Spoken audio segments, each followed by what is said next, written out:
আমাদের সামনে একটা নতুন সুযোগ হিসেবে উপস্থিত হয়েছে আমাদের এই বাংলাদেশকে আবার নতুন করে তৈরি করবার। আমাদের ছাত্র ভাইরা তারা অনেক রক্ত দিয়েছে, অনেক নির্যাতন সহ্য করেছে, বারবার কারাগারে গেছে। আমার মনে হয় আমার এমন একজন ছাত্র ভাই নেই যে যারা কারাগারে যায়নি, নির্যাতন সহ্য করেনি। আজকে সেই টেকনাফ থেকে তেতুলিয়া পর্যন্ত সমস্ত এলাকার ছাত্র ভাইয়েরা আজকে এখানে সমবেত হয়েছে। এটা একটা অত্যন্ত আনন্দের দিন, আবার একই সঙ্গে আমাদের কষ্টের দিন। কারণ 1 বছর আগে এই দিনটিতে, এই সময়টাতে আমরা আমাদের ভাইদেরকে হারিয়েছিলাম। আমি গত পরশু বা তার আগের দিন, আমার ঠিক মনে নেই, আশুলিয়াতে গিয়েছিলাম। সেখানে আমাদের এই ছাত্র ভাইদেরকে পুড়িয়ে, গুলি করে মেরে ফেলার পরে পুড়িয়ে মেরে ফেলা হয়েছে। একটা ক্লাস 2 এর ছেলে গুলি করে তার মাথার খুলি উড়িয়ে দিয়েছে। সে মাথার খুলিতে সে মারা যায়নি, পরে সার্জারি করে তার মাথার খুলিটা প্লাস্টিক দিয়ে লাগিয়ে দিয়েছে। এরকম অসংখ্য অসংখ্য ঘটনা আমাদের রংপুরের সাইদ, চট্টগ্রামের ওয়াসিম থেকে শুরু করে শত শত হাজার ছাত্ররা প্রাণ দিয়েছে। 1 দিন নয়, 2 দিন নয়, দীর্ঘদিন ধরে। শুধু 36 দিন নয়, তারও আগে 15 বছর ধরে আমাদের ছাত্র জনতা, শ্রমিকেরা তারা প্রাণ দিয়েছে।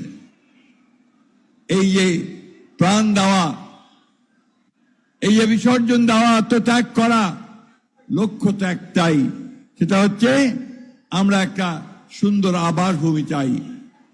আমাদের ছাত্ররা কি চায়? তারা পাশ করে চাকুরি পাবে, তারা পাশ করে নিজেদের নিজে প্রতিষ্ঠিত করবে, বাবা মায়ের কষ্ট দুঃখ লাঘব করবে, এই জিনিসটাই চায়। তারা বাংলাদেশের নতুন নতুন কলকারখানা দেখতে চায়, তারা বাংলাদেশে নতুন কর্মসংস্থান সৃষ্টি করা দেখতে চায়, তারা এখানে ন্যায় বিচার দেখতে চায়, এবং একই সঙ্গে তারা দেখতে চায় যেখানে ভালো মানুষেরা দেশ শাসন করুক, একটা সুশাসন চায়। প্রিয় বন্ধুরা, তোমাদেরকে বন্ধু বলছি এই জন্যে যে আজকে আমাদের বয়স অনেক হয়েছে, তারপরেও তোমাদেরকে বন্ধু বলো এই জন্য তোমাদের সঙ্গেই আমরা সব সময় কাজ করেছি, কাজ করব। তোমাদেরকে বন্ধু বলতে আমরা গর্ববোধ করি। আজকে বাংলাদেশের একটা 1 বছর, যেটা আমি এখনই বললাম, যে একটা নতুন সম্ভাবনা সৃষ্টি হয়েছে। অনেক সমস্যা আছে আমাদের, আপনারা জানেন খুব ভালো করে, সবাই জানেন আপনারা, যে আমরা বাংলাদেশের সমস্যাগুলোকে চিহ্নিত করে আমাদের নেত্রী দেশনেত্রী বেগম খালেদা জিয়া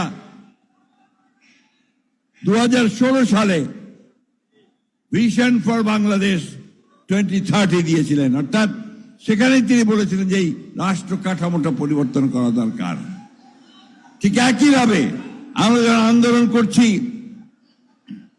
ফ্যাসিস্ট হাসিনার বিরুদ্ধে, সরকারের বিরুদ্ধে, তখন আমরা মনে করেছি, এবং আমাদের নেতা তারেক রহমান মনে করেছেন যে এইভাবে বাংলাদেশ চলতে পারে না। এই জন্য কি করেছেন, সমস্ত রাজনৈতিক দলগুলোর সাথে কথা বলেছেন, কথা বলে তিনি 31 দফা কর্মসূচি দিয়েছেন। সেই কর্মসূচির মধ্যে বাংলাদেশকে নতুন করে সাজানোর স্বপ্ন তিনি দেখিয়েছেন। সেই স্বপ্ন ছিল যে আমার কৃষক তার কৃষির পণ্যের ন্যায্য মূল্য পাবে, ধান চালের ন্যায্য মূল্য পাবে, শ্রমিক তার মজুরি পাবে, ছাত্ররা পড়ার সুযোগ পাবে, স্বাস্থ্য সেবা পাবে, এবং পড়াশোনা শেষ করে কাজ করার সুযোগ পাবে, কর্মসংস্থান সৃষ্টি হবে। বন্ধুগণ, আজকে সেই স্বপ্ন আমাদের তারেক রহমান সাহেব আমাদের দেখাচ্ছেন। তিনি ফ্যামিলি কার্ডের কথা বলেছেন, অন্যান্য অনেকগুলো নতুন চিন্তা ভাবনা তিনি সামনে নিয়ে এসেছেন। তিনি হয়তো কিছুটা আপনাদের সামনে কিছু তুলে ধরবেন। আমি শুধু এইটুকু বলতে চাই, প্রিয় বন্ধুরা, আজকে আমাদেরকে ঐক্যবদ্ধ থাকতে হবে। অনেক চেষ্টা করা হচ্ছে বাংলাদেশে বিভক্তি সৃষ্টি করবার।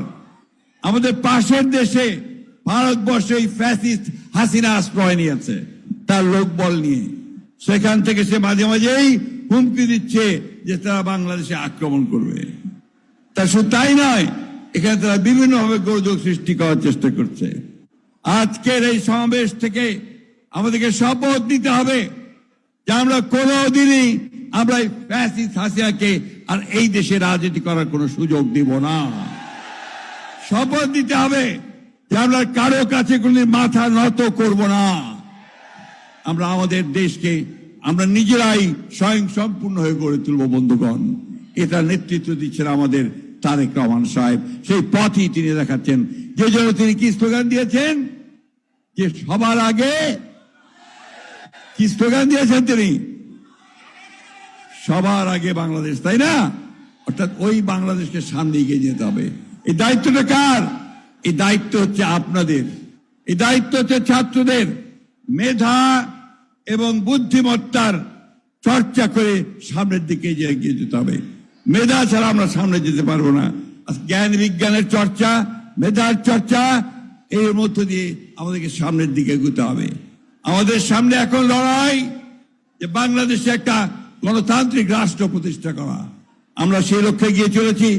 আমাদের নেতা তারেক রহমান সাহেব দিল্লিতে বসে প্রধান উপদেষ্টা প্রফেসর মোহাম্মদ ইউনূসের সঙ্গে আলোচনা করে নির্ধারণ করেছেন ফেব্রুয়ারি মাসে নির্বাচন হবে। গোটা বাংলাদেশের মানুষ অপেক্ষা করে আছে যে ফেব্রুয়ারি মাসে নির্বাচন হবে। তার আগে গোটা বাংলাদেশের মানুষ অপেক্ষা করে আছে আমাদের নেতা তারেক রহমান সাহেব দেশে ফিরে আসবেন, তাই না? আমরা সবাই তাই চাই না? উনি আসবেন, আমাদের নেতৃত্ব দিবেন, আমাদের পথ দেখাবেন। বন্ধুরা, আসুন আজকে আমরা এই শপথ গ্রহণ করি যে আমরা সবাই ঐক্যবদ্ধ হয়ে আমরা তারেক রহমান সাহেবের নেতৃত্বে আমরা এই দেশকে সত্যিকার অর্থেই শহীদ প্রেসিডেন্ট জিয়াউর রহমানের যে স্বপ্ন ছিল, দেশনেত্রী বেগম খালেদা জিয়ার যে স্বপ্ন, সেই স্বপ্নগুলোকে আমরা বাস্তবায়িত করি। একটা সত্যিকার অর্থেই একটা সুখী, সুন্দর, সমৃদ্ধ বাংলাদেশ, গণতান্ত্রিক বাংলাদেশ নির্মাণ করি।